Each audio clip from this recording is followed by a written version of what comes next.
amniga madaxweynaha Soomaaliya Xasan Sheekh Maxamuud oo si weyn loo adkeeyay tan iyo wixii ka dambeeyay markii uu ka soo laabtay safarkii uu ku tagay dalka Masar oo Itoobiya ka carootay madaxweyne Xasan Sheekh Maxamuud ayaa waxa laga baqayaa in dawladda Itoobiya ay markaasi kharijiso oo ay disho madaxweynaha ama dabin ama mission ay u dhigto haddaba maxaa keenay xilliga kani in Itoobiya ay markaasi iyadoo ay ku howlan tahay inay kharijiso madaxweynaha Soomaaliya Xasan Sheekh Maxamuud maxaad kala socotaa sababta madaxweyne Xasan Sheekh Maxamuud oo ilaalo gaar ah oo markaasi ciidamo kala duwan ka tirsan oo u sameystay warbixintan ayaan idinkugu hayaa lafagurkeeda ayaad ku daawan doontaan daawadayaal marka hore YouTube-kan Xaqiiq TV hadaad ku cusub tahay subscribe inoo saar waxba ka dhibi mayso warbixinada ugu dambeeyay ee dunida dacaladeeda ka jira ayaanu halkan idinkugu soo gudbin doonaa haddii eebaweynaha uu raalli ka noqdo ee fadlan subscribe inoo saar adigoo mahadsan walaalkayga Soomaaliyeedow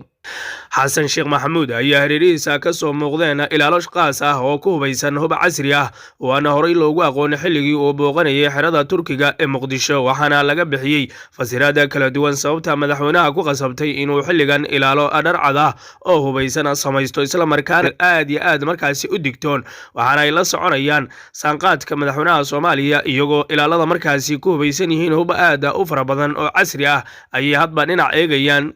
iyagoo markaasi la soconaya dhaqdhaqaaqa madaxweynaha Soomaaliya maadaama looga cabsi qabo in dawladda Itoobiya madaxweynaha ay kharijiso oo lacag malaayiin dollar ay ku bixiso ila ka agdhow xafiiska madaxweynaha ayaa noo xaqiijiyay in amniga madaxweynaha loo xoojiyay kadib markii la ogaaday in dalalka dariskaasi Itoobiya ay ka shaqeynayso afalala ka dhan ah amniga madaxweynaha oo ay markaasi rabto inay Xasan Sheekh Maxamuud kharijiso lacag malaayiin dollar ah ay ku bixinaysaa waxaana raggii madaxweyne Xasan Sheekh Maxamuud khaarijin lahaa la soo geliyay magaalada Muqdisho iyadoona ay ka shaqeynayaan arintaasi saraakiil hore xilal kala duwan uga soo qabtay wadanka Soomaaliya iyadoo laga digtoon yahay in Itoobiya oo عريسان حرير كمصر iyo Soomaaliya ay waxyeelo gaarsiiso amniga madaxweynaha Soomaaliya Xasan Sheekh Maxamuud waxa jira xogo amni oo sheegaya in shabaab ay iyaguna si weyn u doonayaan xilligan madaxweyne Xasan Sheekh taasi oo keenaysa in si khaas ah looga taxadaro ammaanka madaxweynaha Soomaaliya Xasan Sheekh Maxamuud Xasan Sheekh Maxamuud waa madaxweynihii tobanaad ee soo maraya Soomaaliya burburkii dawladda dhexe ee Soomaaliya soo martay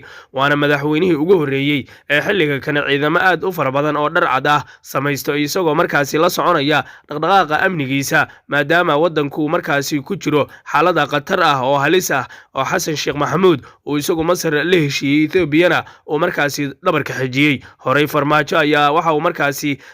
heshiisyo kala duwan ula galay dawladda Itoobiya waxaana Itoobiya ay ka careysan tahay heshiiska dhexmaray Soomaaliya iyo sidoo kale Masar dalka difaaceedu kulama dardaarmayo waabad u dhaarateenba waad joogtaan waad taagantiin adika la taagan inaad u dhaarateen waad ku hambalyeynaya waxa kaliya idin kula dardaarmayo waxay tahay ciidamadu waxay ciidan ku yihiin discipline-ka ciidan ku yihiin discipline-ka in la ilaaliyo quruxda u taagantihiin iyo quruxdii maxaan ku raada halkaan ay u mareen ama u soo istaageen wiilasheeda ka mid ahay haddaanay nidaam ku soconin sida uma qurxoonaadeen heybadaana kama muuqateen waalidiinta Soomaaliyeed ee ciidanka xoogga dalka ayuu madaxweynaha jamhuuriyaddu ku bogaadiyay garashadooda garab istaag ee dawladnimada oo uu tilmaamay in barbaarintoodii wanaagsaneed ay horseed u noqotay in ubadkoodu gaashaan u noqdaan dalka shacabka iyo dawladda aynu walaalaha nahay ee Turkiga ayuu madaxweyne Xasan Sheekh Maxamuud uga mahad celiyay garab istaaga walaal ay u fidiyeen shacabka iyo dawladda Soomaaliyeed ciidankuna wuxuu ciidan ku yahay discipline dharka iyo qoryaha uu sito ciidanku ma aha dardaarankayga ugu weyn ugu muhiimsan waa kaas intaas kadib mar kale waa idin hambalyeynaya waxaan rabaa halkaas si gaar ah inaan ugu mahad celiyo walaalaha Turkiga ee hadiyadan qaaliga ah na siiyay dhaqaalahooda xooggoodii caqligoodii wiilashoodii iyo gabdhahoodii inoo soo diray si aan uga baxno duruufaha gaarka ah ama nuglaanta aan ku jirno taas oo ah wadaniyad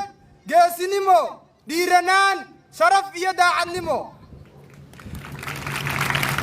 waxaan dhiigga xididadeena maraya ka dareemaynaa awoodii iyo kalsoonidii burburin lahayd khatar walba ee ku soo wajahmi karta jamhuuriyaddeena waxaynuna damaanad ka nahay midnimada iyo wadajirka dalkeena.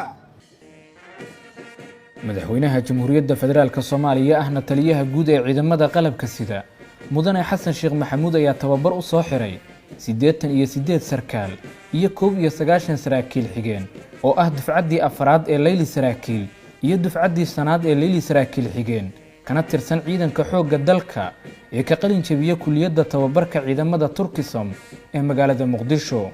saraakiisha iyo saraakiil xigeenadan oo dhammaantood ah dhalinyaro ka qalin jabiyay jaamacadaha iyo dugsiyada sare ee dalka muddo sanad ahna halkan ku qaatay duruus ku saabsan tabaha hogaaminta ciidamada. waxa ay madaxweynaha iyo mas'uuliyiinta kale ee goobjoogga ahaa munaasabadda hortooda ku soo bandhigeen dhoolatusyo ka turjumayay casharada muhiimka ah ee la baray iyo sida ay ugu diyaarsan yihiin ka qayb qaadashada halganka dalka looga xareynayo nabadiidka. madaxweynaha jamhuuriyadda federaalka Soomaaliya mudane xasan sheekh maxamuud oo saraakiisha iyo saraakiil xigeenada qalin jabiyay ugu hambaliyeeyay guusha ay ka gaareen xaqiijinta riyadoodii dheereed ee ka mid noqoshada halyeeyada xoogga dalka. waxa uu dul istaagay ahmiyadda ay muwaadinka ugu fadhiso ka qayb noqoshada difaaca dalka isagoo uu kula dardaarmay inay kaalin muuqata ka qaataan halganka dalka looga sifeynayo argagixisada dibna loogu xoojinayo dowladnimada Soomaaliyeed. dardaarankaygu wuxuu yahay dalka difaaceeda kulama dardaarmayo waabad u dhaarateenba waad joogtaan waad taagantihiin adikaa la taagan inaad u dhaarateen waa idinku hambalyeynaya. waxaa keliya idinkula dardaarmaya waxay tahay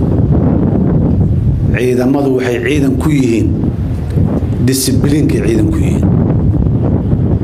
discibliinka in la ilaaliyo quruxda u taagan tihiin iyo quruxdii maxaan ku raahdaa halkaan ay u mareen ama u soo istaageen wiilasheedii ka mid ahay haddaanay nidaam ku soconin sidaa uma qorxoonaadeen heybadaana kama muuqateen. waalidiinta Soomaaliyeed ee ciidanka xoogga dalka ayuu madaxweynaha jamhuuriyaddu ku bogaadiyay garashadooda garab istaag ee dowladnimada oo uu tilmaamay in barbaarintoodii wanaagsaneed ay horseed u noqotay in ubadkoodu gaashaan u noqdaan dalka. shacabka iyo dowladda aynu walaalaha nahay ee Turkiga ayuu madaxweyne xasan sheekh maxamuud uga mahad celiyay garab istaagga walaal ay u fidiyeen shacabka iyo dowladda Soomaaliyeed. ciidankuna wuxuu ciidan ku yahay discibliin dharka iyo qoryaha uu sito ciidanku ma aha. dardaarankayga ugu weyn ugu muhiimsan waa kaas. intaas kadib mar kale waa idiin hambalyeynaya. waxaan rabaa halkaas si gaar ah inaan ugu mahad celiyo walaalaha Turkiga ee hadiyadan qaaliga ah na siiyey dhaqaalahooda xooggoodii caqligoodii wiilashoodii iyo gabdhahoodii inoo soo diray si aan uga baxno duruufaha gaarka ah ama nuglaanta aan ku jirno. kaas oo ah wadaniyad geesinimo dhiiranaan sharaf iyo daacadnimo. waxaan dhiigga xididadeena maraya ka dareemaynaa awooddii iyo kalsoonidii burburin lahayd khatar walba ee ku soo wajahmi karta jamhuuriyaddeena. waxaynuna damaanad ka nahay midnimada iyo wadajirka dalkeena.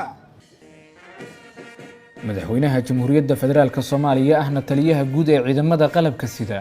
mudane xasan sheekh maxamuud ayaa tababar u soo xiray 88 sarkaal iyo 91 saraakiil xigeen oo ah dufcaddii afraad ee Leyli saraakiil iyo dufcaddii sanaad ee Leyli saraakiil xigeen kana tirsan ciidanka xoogga dalka ee ka qalin jabiyay kulliyadda tababarka ciidamada Turkisom ee magaalada Muqdisho.